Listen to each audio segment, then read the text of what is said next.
Today we are diving into Dark Winds Season 3, Episode 3. Welcome to Screens in Focus, the podcast where we talk about TV and movies. I'm Diana. Renee is here. Hi, Renee. How are you? Hello. I am very well. Excited about this episode. How about you? It's a great episode, so I'm ready to dig in with you. But of course, we're going to start with our question of the day. And with our question of the day, I want to give a little bit of background because it pertains to Joe is having these experiences and it's ghost sickness, which is a culturally related grief disorder. It is a syndrome found in some Native American and some Polynesian cultures, and it's characterized by symptoms being lethargic, nightmares, feelings of dread, often attributed to the presence of spirits or ghosts, particularly after a loved one's passing. So with that, Renee, I would like to know, do you believe a spirit can affect you mentally, emotionally, physically? And have you ever experienced anything like ghost sickness? Okay, so think about it. We're going to answer it later. Friends out there, think about it.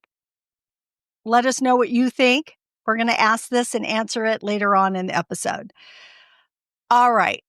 So I just wanted to bring out a few or announce a few premieres that are happening soon.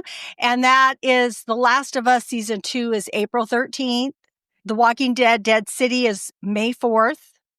And then Karate Kid Legends, May 30th. So that is a movie from the original Karate Kid. And of course, with Cobra Kai ending its 6th season here, I'm really excited about Karate Kid Legends. I'm excited about all three of them. Yeah. What do you think, Renee? Yeah, I'm very excited. Yeah, The Last of Us is looking to be like, it's going to be incredible. I mean, it was such a great first season. And of course, Dead City, we get extra 2 episodes this season. So that's exciting. So they expanded that a little. So there's a lot of good stuff coming. I think I read somewhere that The Last of Us, the trailer had so many views that it was like a record. Oh, wow. Yeah. I think I saw that yesterday, day before, something like that. So I'm like, wow. So I think there's going to be a lot of eyes on that series, on all of the things I mentioned. So I'm excited. Yeah. But for now, let's get to Dark Winds Episode 3. And I would love to know your overall thoughts on this. I thought it was another excellent episode, and I like how they are continuing to add these new faces in, but they're doing it so seamlessly. It doesn't feel rushed or pushed or forced or anything like that. It just feels like, oh yeah, this is they encountered these other people, or this person, we're learning more about this person. So I love that. And I also, it seems like all these investigations will kind of start to intertwine at some point, like we hoped. Yeah. And so I'm very excited to see how that, plays out. I thought the same thing also about the new group, because we were kind of concentrating on the bad guy possibly being where the dig was, and also with Spencer, knowing Spencer was involved somehow. But then all of a sudden we're introduced to this new group. I'm like, oh my gosh, this is getting bigger, but smaller, because I think they're all intertwined somehow. So I just thought it was a really great episode. I love the group and the new direction I feel that it's going into. We get to just read people and where the red truck came in and so much more. Okay, so let's talk about what any of the highlights were for you. Well, for me, one of the big ones was Vine's body. They found that all decayed and out there in the elements for how long? 6 months or whatever it's been. Yeah. I didn't even realize, did we know it was quite that long? I read it somewhere and I was like, did we? Yeah, I don't know. I mean, somewhere, but somebody got that from somewhere and I must have missed it. But I was like, oh, talking point. I'll keep that in mind. Yeah. But yeah, this opens up, Washington's investigation. This Joe, he already has all this guilt and he's heavily feeling the weight of his actions, and so this has really opened up a lot of things for Washington and for Joe. And so it'll be interesting. And it's trickled down to affect some other people, as I'm sure we'll talk about. And so, yeah, that's to me was one of the biggest things in this episode was, finding his body. Yeah, and I thought it was really cool the way they opened up with those two boys. And I initially thought that the two boys could have been Ernesto and Same. George. And I'm watching them, but I thought, they're young, because I thought they're smaller than I thought they would be, was my original thought. And then when they saw something, I'm like, what are they seeing? And then they pull that bathrobe. I don't know what that was. I thought it was like the bathrobe tie is what I thought it was. Yeah. They were pulling it out. Yeah. Yeah. And then I realized, these are two different boys. Because I thought, oh my gosh, they're so young. Not that it's okay for 13 or 14-year-old boys to be dead or missing. It's just that the younger it gets, it just feels so much worse. But I thought it was kind of fun and interesting to see these boys, how they play. What was fun for them at that time. And they're thinking, we're going to make this ramp. We're going to make it steep. We're going to go out, be kind of like Evel Knievel. And so I thought that was a fun way to start and bring us into. Also, I think it was showing us a little bit of that 70s feel and that the bike and just everything else. So I really liked the beginning. And then, of course, we find out it's the body, and it brings in more of Washington and just what she learns about the body, and that he wasn't killed in any manner. So it just sparks a lot of curiosity. So I thought that was a highlight too.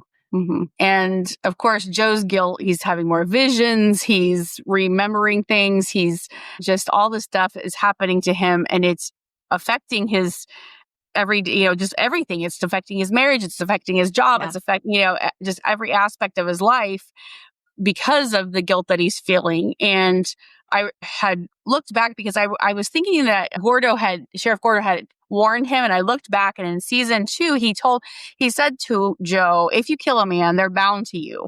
Wherever you go in this life, they're with us. Maybe the next one too. And I thought, because I knew there was something he had told him, and this is proving to be very true as we watch Joe's story unfold with everything that's gone on. Yeah, that moment when he was with Washington and he was starting to choke, and then he spits up all that blood, and that thing comes out, looked like an arrowhead. Yeah. Yeah. And I'm like, oh my gosh, she's seen him. And then it's like, oh no, that was just a vision of what vision. that he's experiencing, right? And that's the physical part of it, even though to us he's not really, he kind of really is, because that's what he's feeling like. Yeah. And then, talking about Washington, as we watch her dig deeper, she obviously knows that Joe knows more than he's sharing. And I wonder, does she even suspect him, or does she suspect him and waiting for him to just make that one mistake that's going to unravel everything for her? So it'll be, she's very smart. She's really paying attention to him and his actions, and she can tell something's off. And so it'll be, I'm excited to see how that comes about, if she does discover, and how it happens, because what will that mean for him? Okay, so I had mentioned last week that I think that she, knows a lot more. She's just not saying it. She's waiting for him to flub up or say something that's going to, just give her more. But it's funny because she says, we need to investigate the people that were, whose loved ones were involved in that explosion. And he said, me and Emma are more than willing to sit down with you. And she goes, oh, no, you're the law. She goes, I just want to sit with the other 5. And that part, I'm like, is she, I don't know. I can't quite read her on that part. Like, does she really believe that? Is she just playing along right now? It's so interesting, and I love it. But at the same time, I don't, because this is why I don't love it, because I care about Joe so much. I don't want anything wrong or bad to happen to him. And I can't figure out how this is going to end, because I also don't see her as a bad person, as far as like the last FBI guy. He was a bad guy, right? He wanted money. He was willing to kill people. Where I think she's just trying to do her job. Yeah. She's not per se a villain of any sort. So, what's going to happen? Because she could, if she does her job and she finds out, she has to arrest him. So I don't know what's going to happen. And that's the part that's killing me. Yeah. So I keep hoping that she, along the way, ends up just allowing it to happen somehow, just realizing what needs to be done or what happens. Maybe she's saved somewhere. I don't know. Who's to say what happens? I'm just like thinking ahead. How is this going to play out? And so I'm excited. I'm excited to see. I was thinking one thing because I was like, I'm kind of the same how you are. Like, I don't want him to, he can't get arrested. He's Joe, and all this. But I was like, what if she finds out that Vines was responsible for the explosion and she finds proof of that? So then she kind of like, okay, we'll kind of look the other way thing. Because he was a horrible person. Yeah. I don't know. That's just one thing I thought about. But so it'll be interesting for sure. Yeah. That's what I would hope. Yeah. That's what we want. That's what she should do. Yeah, exactly. Yeah. So poor Emma, I just, as a wife, I feel so bad for her because, she feels betrayed by the man who shouldn't betray her and their son's memory. She says, he's stained that with blood now. And then she talks about the spirit in their home. And that's something she believes. And we've seen her with different things, the wolf, there's, or coyote, whatever those were, she has seen these things and she pays attention and respects those beliefs. And so it's tough on her. And as a wife, I can understand her, feeling that way because he didn't consult her. He wasn't honest with her. He hid that from her and, trying to protect her. We understand that, but it's still, it's that relationship that, husband and wife, there should be honesty there and things. And that's, that's just how she's feeling. And so it's really, it's hard to see her because she's just such a support to him and just tries to support everybody. She's just one of those people who takes care of everyone. So it's real sad to see her in this position. Yeah, it is. And it's funny because we just talked about how their relationship last episode, how sweet it was. And still, it's still sweet. It's just a marriage. It's just a marriage going through some struggles. Yeah. But it is hard when you see them in the last episode, just the sweetness and the lunch that they had together and everything. And now it's like, darn. They're going through it. But I love it because it is realistic. Yeah. So realistic because couples have disagreements, arguments, different way of approaching grief and so much more. So I really think that they're going to get through it, but she has a reaction to it and it makes total sense. Everything that she says. So yeah, it'll be interesting to see what the next episode holds for those two. All right. So another huge highlight was Bernadette. So what did you think about her and all her? I'm really going to be really curious to see what you thought about her approach to going to her boss and all of that. Well, I thought it was pretty smart of her to do that because he just wants her to, that's what he wants her to do. He wants her to be a team player. He wants her just to toe the line, do how they have always done things. Don't mess with Spencer. Don't mess with this business. Just let things go. And she's like, yeah, okay, that's what I want to do. So I thought that was really funny because we all know that was a ruse. There's no way that she's not going to just, okay, fine. I'll just turn my head. That is not her personality. So I love that she did that because I thought it was very clever and that did help her kind of do something. She was able to get, another conversation in with Spencer. She was able to, all these things. And that Budge, man, I don't know about him. He's kind of a scary guy. Because he's smiling at you, but that is not his face is not reflecting the emotions. I've got chills because I was feeling it when he gave her that look in his eye, and I'm like, oh my God, you're so scary. He is. And, he just was like trying to intimidate her. Then he humiliates her and just makes her figure out her way home. And it's like, he is just, And the whole thing about returning the gun, I still don't quite understand I don't know what you thought about that, but I didn't know what his game was with that. I think it's a warning. Mm-hmm. It's a warning. Yeah. Because I think that he is not intimidated by her. Mm-hmm. So he's like, hey, here's your gun. Because it wasn't him that had the gun. It was that other guy that they got rid of.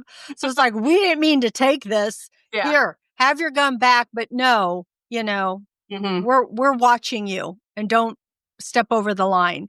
And I think because of Spencer too, because Spencer's feeling pretty confident too. Yeah. And everything. He's not afraid of her yet, although they don't really know her and her team. Yeah.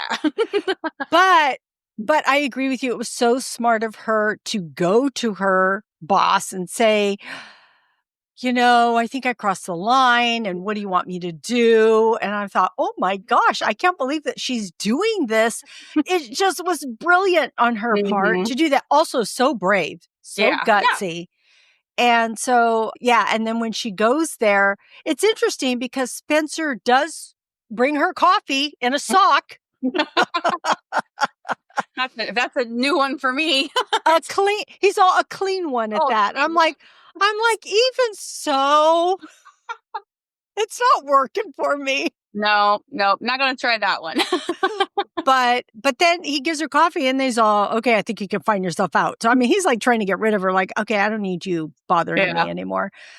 But she's just pushing it because she's like, oh, so you have your security, riding shotgun on these rigs that are, trucks that you're taking. And then of course, that's the opportunity for her to go look around and look into that shack. Okay, what were those yellow things? They look like bowling balls, but I'm sure that they weren't. They were these yellow balls, and I'm like, what are those? Yeah, I don't know. And then I was trying to read what that guy came, and he had like welding equipment with him, and she's trying to get information, and she mentions the pig, and he kind of, no, I don't understand, or no, I don't know, or something, and goes away. But man, she is just so gutsy. She's so gutsy. It's like crazy to me. And then when she did get in Budge's car, she kept saying, no, no, no, no, no. And then she did get in his car. I'm like, oh my gosh. And then that's when they drive there and he gives her that look. And I was just freaking out for her. And I knew he wasn't going to do anything. I think he's being intimidating to her, but I think he slightly, very little bit likes her a little bit. I don't know. I think he appreciates how bold she is and how gutsy she is. And I think that he's like, okay, I won't kill you just yet. Yeah. Or that's his thought. That's his thought anyway. Yeah. Yeah. What did you think about Ivan? Because I kind of had a little bit of a different feel of him this time. I felt like, oh, well, maybe he isn't a bad guy. I still can't read him. I know. I still feel like there's something with it, something not good about him. But like you said, he did kind of change a little bit this time, which could be him trying to put a good face on for her. He's very hard to read. Yeah. Well, and this time when she was telling him, when they were sitting, in that little area, it looked like a changing area, they were talking, she was showing him what she had learned. I felt like, okay, she trusts him. And the way he was talking back to her, he was like saying, oh, what are you doing this for? Or whatever. But he wasn't pushing her really hard to not look. Like he didn't say, oh, you shouldn't be looking at this. Stop doing that. Yeah. Which I thought he would do that. And he didn't really push that. And then he was there to pick her up. Then I'm thinking, are you just acting like you're still her friend? Or could you be? Could you be her friend? It's been hard to read. But at first I thought, no, he's on the other side. He's just doing this. But now I'm like, I'm not sure yet. I got to give you a few more episodes to figure it out, I think. Yeah, he's hard to read. I still just have a feeling he's a bad guy just because I don't know. Yeah. Yeah. But Well, yeah, he could be. He could Mhm. be. Okay, so the drug house, those farm people. Yeah. That was, very cultish. Yes. He spoke. No one, contradicted anything he said. No one added anything to what he said. And it was just very, very strange. And then, we find out that, The red truck. yeah, the red truck is there. Suzanne, then she confirms that he lied and he did leave that night, the night that Ernesto was killed. So, whether that's coincidence, but, he did leave that night. And then they have the pictures of the Border Patrol agents and, Bernadette's pictures there. And yeah, so now that's where we're like, okay, so somehow this is all going to fit together eventually. But yeah, I thought it was a fun element to add these, hippies. It's at the 70s. Of course, there's going to be hippies, and stuff like that. So that's, but it was, very cultish for sure. And yeah, I don't know what to make of them though. Yeah, you could tell there was something with all of them. They were all very dirty Mhm. and they all had forky and it was funny because I noticed it wasn't a rake, it looked like a pitchfork, a couple of Yeah. pitchforks, and I thought, could that have been what scratched Joe? Mm, Because he has those scratch marks that look like claws. yeah. And I thought, oh, these pitchforks could have done something similar to him. And so I noticed that a couple of them were holding that. One was holding an axe. And I'm thinking, yeah, they have two guns when they first went, just with Chee Mhm. and Joe went there. They have two guns, but there's a bunch of guys there with a bunch of weapons and they could have bombarded them. Mhm. So, yeah, I thought that was an interesting interaction with them. But of course, Joe could read Susan or Suzanne and that she knew more and wanted to tell more, which she later did. Mhm. But then in the end, Yeah. they all take off and then Mhm. they leave her with an overdose of the drugs that Mhm. this drug house is. And so, and knowing that, seeing Bernadette's picture, that was huge. That was a Yeah, that was, huge, yeah. really tying it together. And we had Mhm. wondered, how is this going to come together? And this is telling us, this is Yeah. slowly getting there. So I know it's too early and we'll dig into a little bit to our characters and themes, but do you have any thoughts about how it's going to tie all together? No, because it's still very segmented. We saw Yeah. a lot of, like, we got drugs kind of here, we got trafficking over here, we got border agents that aren't paying attention to what Spencer's doing because whatever, and is he involved in all of it? Is he Yeah. the Yeah. piece that ties them all together possibly since he has the money and the means to do all these things? But why the reservation if it's that far away from his? Yeah, I can't quite figure it out. I figure Spencer probably has something to do with it because he's the money man, and I guess out of anyone, he's the only one that could possibly put everything together. But There's also the dig because yeah, that's still not out of the picture yet. it's still that in there, yeah. So that still has to do with something. Unless they're digging, but it's not in the same place. That's the thing. The dig is I don't know where the dig is in relationship to where these farmers are at. Yeah, that I That don't know. I don't know quite where the farmers are. Yeah. well, I know they're a little bit further out because they're not that far off from the cabin because that's what Chee and Joe were leaving from the cabin after Leaphorn was attacked and so then that's when they Hmm. go further out to find out who it could be and they happen upon these farmers that they had no idea about. So I don't know, there's too many I don't think that we have enough pieces yet. Yeah, that's what I think. It's still too segmented to get that piece that ties it all Yeah, together. but I have a few thoughts, but I'll share them a little bit. They're not anything concrete. They're just a few thoughts, but Yeah, but it's always fun to speculate. yeah. All right. So anything else on any of these characters or any themes that pop up to you that you saw? So guilt, remorse for Joe. He's got so much. He feels guilty about his son's death. He feels guilty about what he did to Vines because that's not it's not his natural tendency to do that kind of a thing. Yeah. And so, I think he's feeling remorseful about doing it, even though he felt he had to do it. He continues to tell himself that I did, that he's like, I did what I had to do, and then says it again the second time where he's trying to convince himself, that was weird how that little tiny thing that meant so much. It spoke volumes as he whispered that to himself, and so, yeah, I just think that, that's something that's just weighing so much because he's trained to protect, he's trained to uphold the law, not break it. And so just all this stuff is just weighing on him. And then all these spiritual aspects that are happening. And then he's starting to have, with the visions and the nightmares and all these things. He's just got so much going on. It's just, how does he even focus on, his job?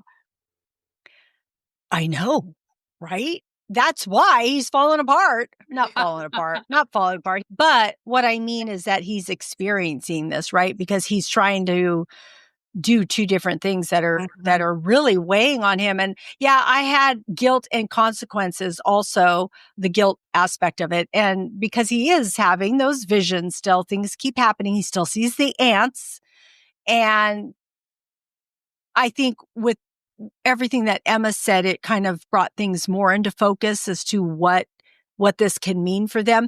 I thought it was interesting when Emma went to their house or the parents' house, and I loved seeing her help the mom with what she was doing. I thought that was just, I don't know, something about when I see things like that, it just, I don't know, makes me feel good about just seeing that life. Yeah. But the dad wanted to hear the radio and he's all, he's always Indian justice, which is what he told Joe. So I think in a way, Joe felt originally somewhat validated for doing what he did because his dad's the one who kept saying, he had said before he went and did that with Vines, he's going to get away with it. And, we need Indian justice here. And it's funny just the way he says it, his dad. But, and that's what I think Joe was going on because it's like, he is going to get away with it. And what is my son? And how is he going to get away with that? But it's so true what Gordo had said last season, like you had brought up, and what Emma is saying now, because I didn't think about it until she said, you invited it into this house. Yeah. And so those are the consequences that are occurring now, because it's not just going to affect him. It could affect her and the rest of the family, which, makes you wonder, maybe it's not just Joe's guilt and in his head, it's actually something that's going to happen to the people around them and affect those people. So, wow, it's so interesting to watch it and to see it and to feel all of this. Also, I think, like you had mentioned, his morality, which is, what did you say? You said guilt and remorse. Yeah. So, it just has that outward ripple effect that's occurring. And is doing the right thing or the thing for justice, is it really going to end your pain?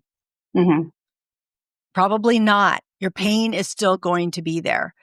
And that's the thing, right? People think that if they do something or they get back or they get revenge, that's going to make them feel better. But it doesn't. It doesn't, because you still have that pain. You still lost that person. So, and now you have to deal with repercussions of that. Yeah. Anyone else? Hurt and sadness, Emma, of course, I already mentioned a little bit about that, but I just, it's just, I think she feels that Joe forgets that she also lost a son. Yeah. And she kind of says that, like, it's my or our son, and so I think she feels like he thinks he's the only one hurting, even though she hides it maybe better or whatever. She seems to hide it better anyway. She still has all of that too to deal with and things. And so it's tough to see, like you mentioned, we mentioned that sweet little lunch they had. And then now they are at this point. And so it's always sad to see that, even though every marriage experiences things like this, maybe not exactly this, but things. And so it's heartbreaking to see her feel this way about him, because we know that they're a great couple. They have a great marriage and all those things, but it's always sad to see these things come between them. So, yeah. I know. I do feel for her when they showed that last scene with her when she walks out and then she just starts crying. Oh man, I felt so bad for her because you're right. And also we're only seeing it from Joe's side of yeah. it too. So I really appreciated that they showed her reaction and how it's impacting her. Yeah. And then I was thinking about danger for Bernadette. I feel like she's just playing too close to the fire. She forgets she's not on the res anymore and things are different where she's at. And she's not even acclimated to this. She's not been there that long to know the ins and outs of everything. And she doesn't know, which of her coworkers are on what side. It's hard to trust people because she doesn't know which side they're playing, because it seems like a lot of them are, forced, they're like, oh, they're going to let Spencer do whatever he wants. And so, yeah, I just feel like I think, something's going to happen to her. I don't, obviously I don't think she'll die or anything like that, but I think there'll be something happen with her that's significant before this season is over. Oh my gosh. I hope not. I'm worried for her. But I do want to say, okay, we've already talked about how much we like her, but I really do love her. And I loved seeing her in this episode because, again, it highlighted so much of her character. When I thought about this series, I thought, okay, Joe is sort of the main character. And hearing that there were so many books on Leaphorn and Chee, I would have imagined that Chee would have been like right there next to Leaphorn, but I kind of feel like, no, it's really Bernadette. Bernadette to me is the second main person in all of this. And then it's Chee. And I don't mean that like drastically different levels, but that's just how I kind of see it in my head. I feel like Joe, Bernadette, and Chee. I just see it in that, even though they're all together and this series needs all three of them. And I love the dynamics between all three of them. But I feel like Bernadette plays such an important role in this whole series. And so I love seeing her highlighted here and just all the strength that she brings to this character and this role and just everything that she is doing. And like we had said, she had gotten into the car with Budge and I did see themes of that power and control because he has the power and control. He gets her to get into his car and he gets her there. And like you had mentioned, he leaves her there. Even though she wanted to take her car, he's all, no, come with me, come with me. And then he leaves her there. He's like, you can find your own way home. And I'm like, okay, there is no Uber. Okay. Yeah. You got to wait 30 years or whatever's for that. So that's not happening. And yeah, I guess she could have called a taxi, but I'm not sure where they're at because they had to get in and out of a gate to wherever they're at. So they're not like just downtown, wherever they're at. So, and the fact that she was, poor thing, she's like walking and her feet are killing her and they're all dirty. And Ivan, right? Kind of, the name just doesn't fit him for me, but he, comes to pick her up and says, oh, this is not how I imagined our date. And she's all, who said it was a date? So it was a nice to see them that end, but it was interesting to see her relationship with Barge. Yeah. He says something like, I think at times you could be a problem for me or something like that. I forget the exact quote that he said, but he says, I have a feeling something about that she could be a problem for him. Yeah. Like he's warning her that I am watching you. What about Chee and Shorty? Because we did have some scenes with them too.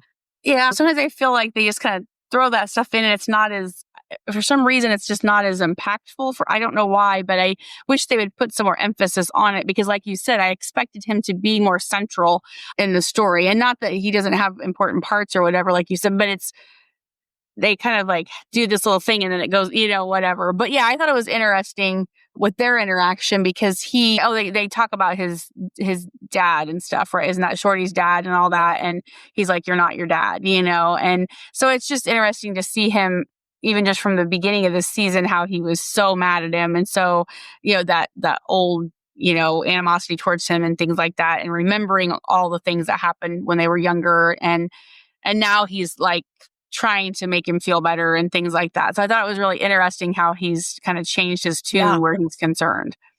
Yeah. So, but it makes sense because that's just the type of person she is, and I think once the initial anger wore off, then he was able to okay, this is silly to for these years. We're adults now. We should probably try to move past this, Yeah. So I thought it was really interesting. And I do like how we do see little bits of his, we keep getting fed these little bits of his history and things as the story goes on.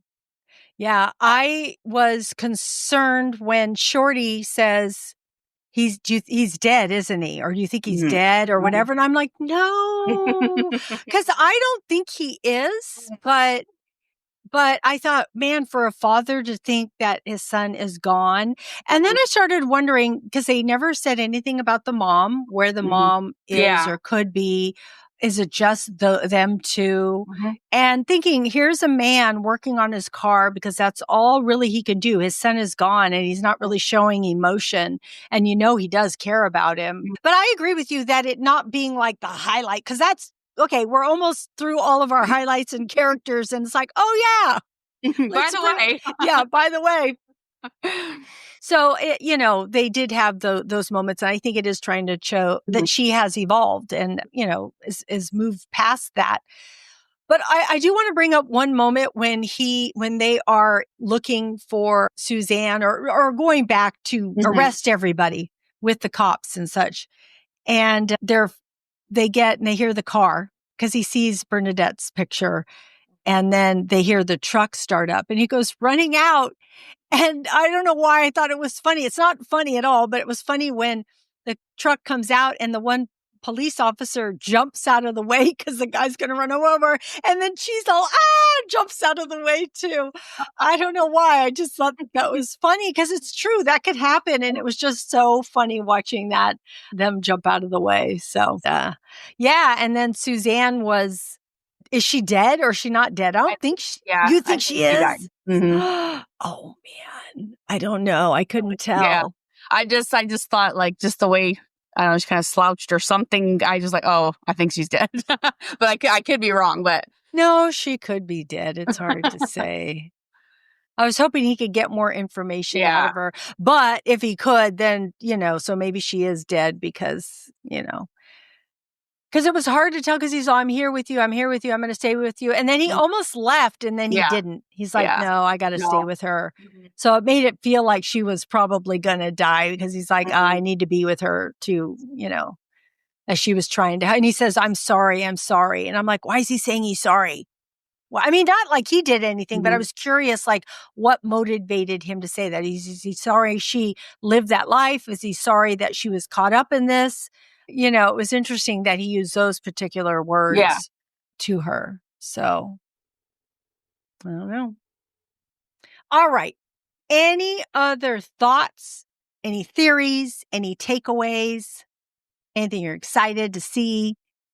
I'm just excited to see this story continue to progress because it's just been, I really enjoyed the first 2 seasons of this series, but this third is just, I don't know. I love the addition of the, more focus on the supernatural kind of things and stuff like that. I'm really enjoying that.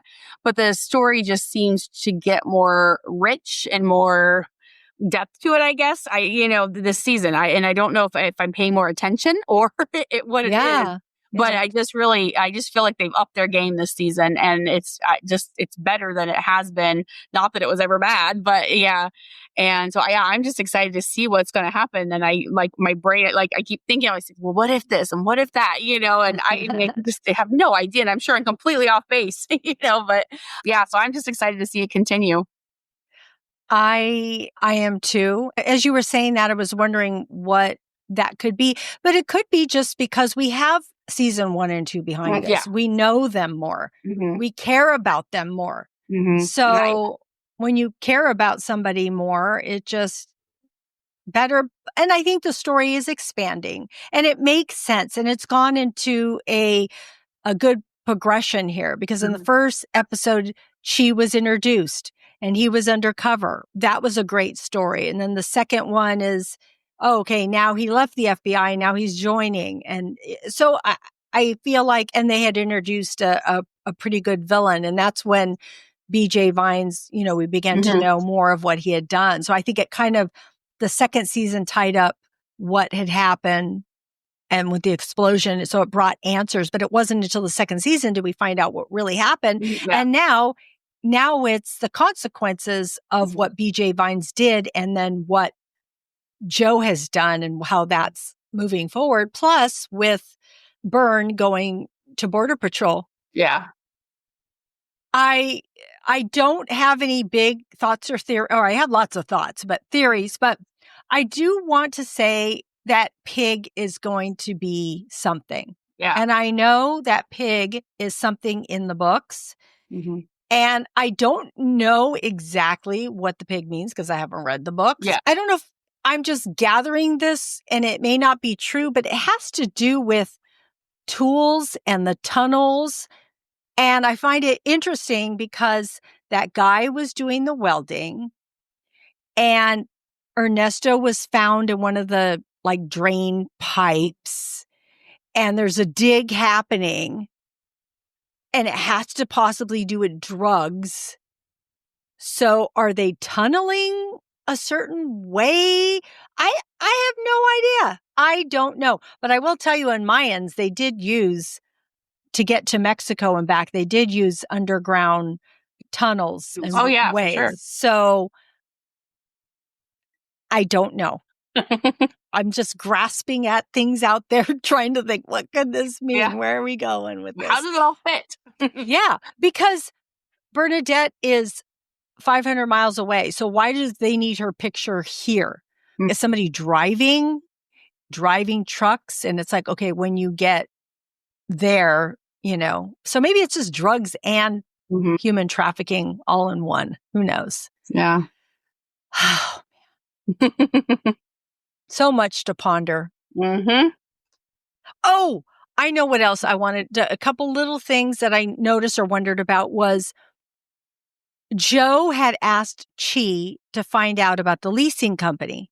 Mm-hmm. And I assume he meant the farm. Mm-hmm.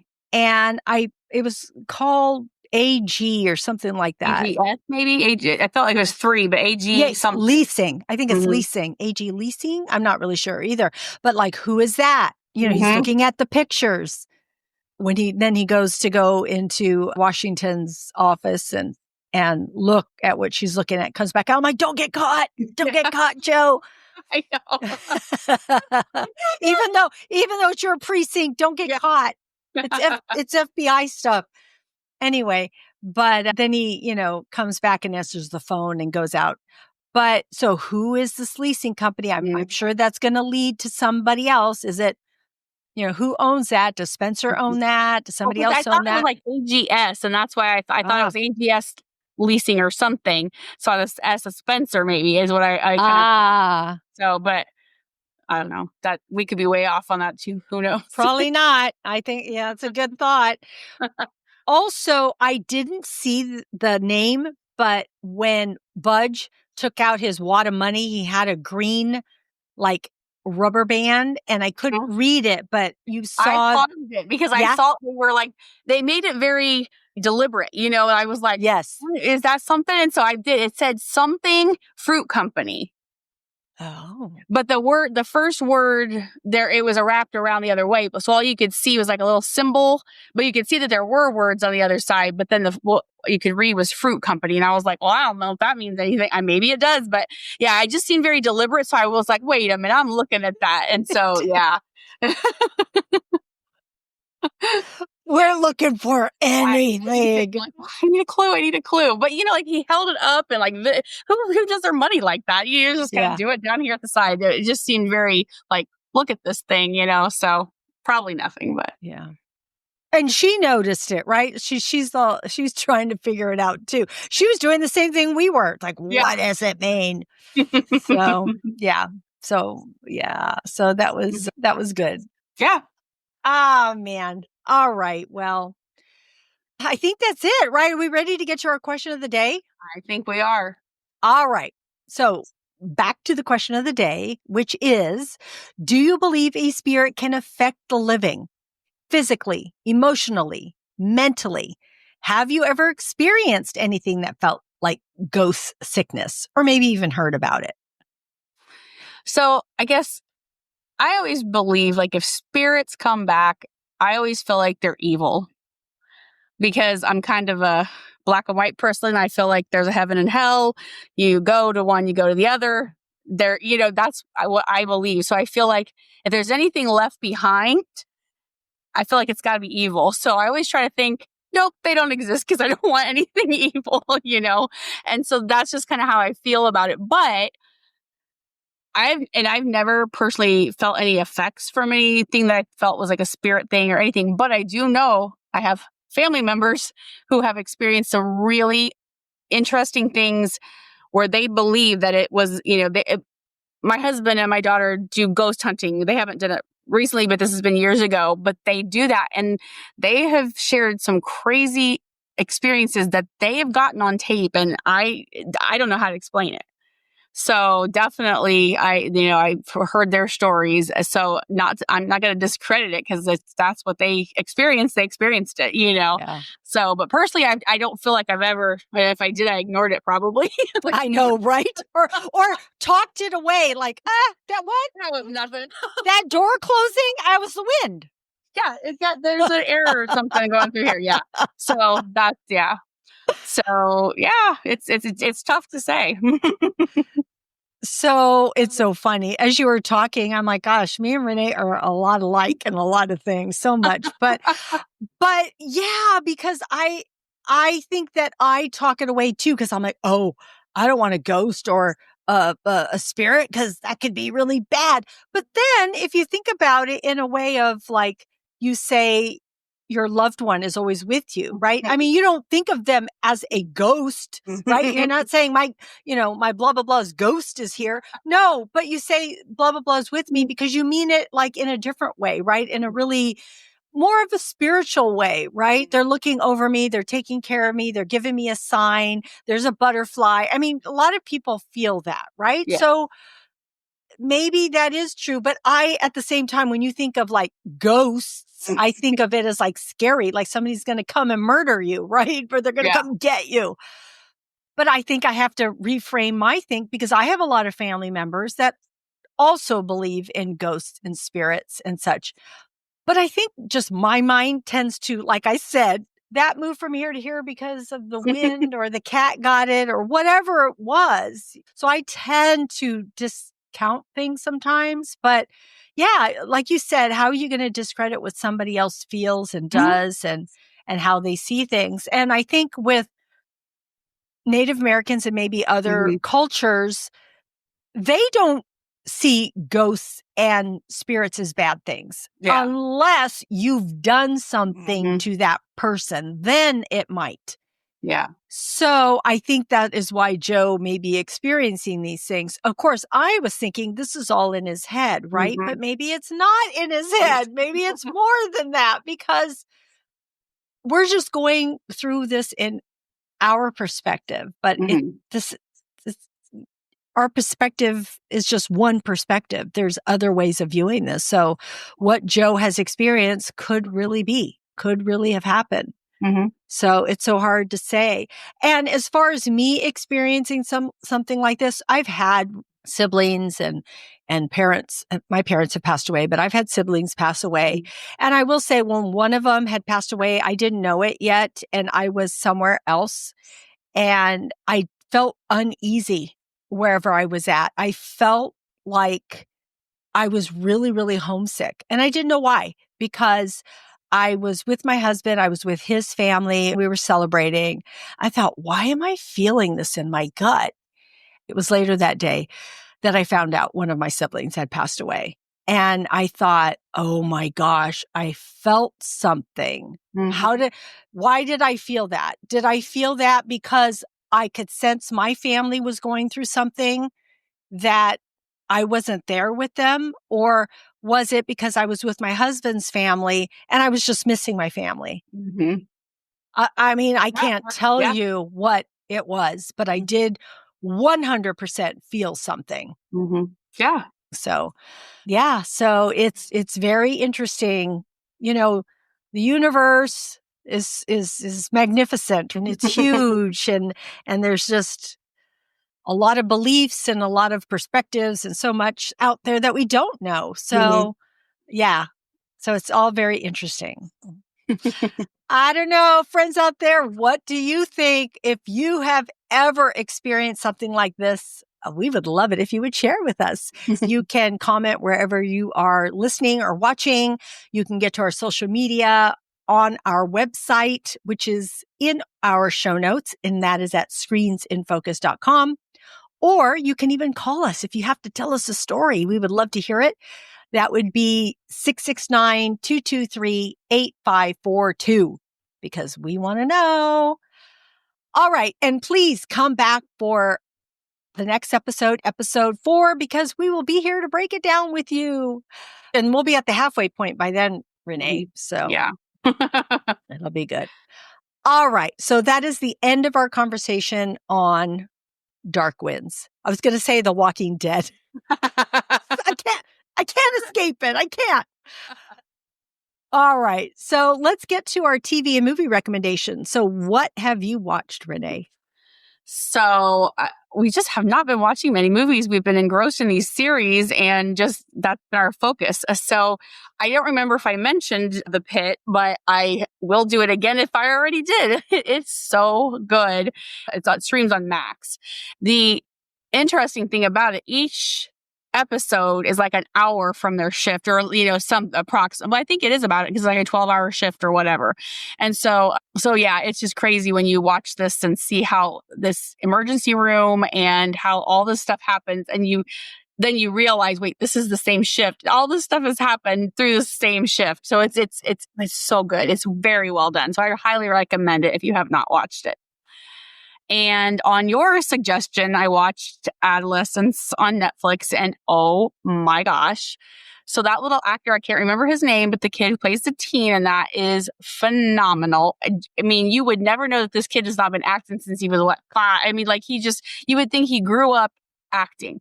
Yeah. And I think this is like his first real thing. It is. Owen, I think his name is Owen. Yeah, I was thinking it was Owen, but I couldn't remember. Yeah. But he is amazing. The story it'll rip your heart out. It is 4 episodes, but my gosh, it is an amazing, amazing series. And yes, and that's on Netflix. And then I had several years ago watched season 1 of The Great it's on Hulu. And I kind of it's one of those ones that kind of fell off my radar kind of thing. And so then recently it popped back up as a thing you should watch, And I'm like, that's right. I never watched season 2 and not realizing there's a season 3. So I've been going back through that. Well, I just started with season 2, but yeah, it's just, it's one of those period pieces. And they even say in the thing that it's, this is not historically accurate, or it says, so I forget what the tagline says. It's pretty funny, but it's just a lot of fun. It's just absurd. Things that happen, you like seriously, your jaw is on the floor because you cannot believe things they say or do. It's just, I love it. It's kind of raunchy and stuff like that, but it's just funny. They're so good together. And anyway, it's just been a lot of fun to get back into that one. So love it. Great recommendations. So The Pit, I only saw a couple of episodes. Mm-hmm. It was good, but it didn't suck me in. But my friend texted me today and loves it. You're saying how great it is. So I might just go back and finish it because I have invested a few episodes and I liked it. Yeah. So I will go and see it because I'm sure it's going to get even more gripping. Yes. And The Great, I haven't seen that yet, but that is good to know that I could watch that also. Yeah. But I'm so glad that you watched Adolescence. I tell everybody that I come in contact with. I told some girlfriends that I met with over the weekend, and then the one just binged it all because they're hard. It's 4 episodes. They're about almost an hour long, but it is heavy material. Emotional. So yes, but I'm so glad that she watched it. Of course, no one everyone talks about how incredible the acting is, like across the board, because the fact that these people did it they did 2 different takes and then they picked 1 take to use. That's it. 2 takes, like from beginning to end. And that's it. You just got to go. Yep. Just go and do it. I thought, oh my gosh, this is just incredible. So I love it. I've never seen anything like that before. I don't know if they'll do more storytelling like that, but it was just so gripping and so good. So please go watch it if you haven't. Yeah. Something that I love is Severance. It had its finale. The finale was phenomenal. It was incredible. So many things wrapped up, but at the same time, there's a new thing. And it's very complicated. And I do want to say, if you do watch this, it's people severing their brain. They have innies and outies. If you go to work, that's your innie. If you're out being your regular self, that's an outie. So you have these 2 different versions of yourself. But your innie begins to have a life.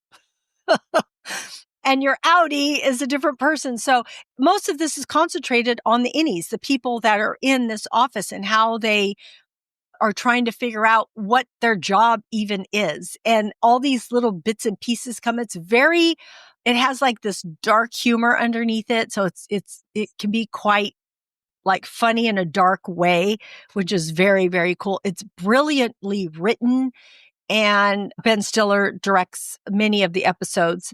It's just so well done. People are raving about it that are fans and have watched it. They're like, this is the best show ever. This is the best finale ever. People just are loving it. So, but know that you will get a little screwed up and you will think you're dumb. It's funny. I heard these critics, these like actual film critics, say, I thought I was too dumb for this show, because I was like, I don't get this. You have to like try to get to the next episode and then things become clearer, because I thought the same thing. I thought this show's beyond me. I can't follow it, but do this. Yeah. But when you do, it's so well worth it. So I highly recommend Severance.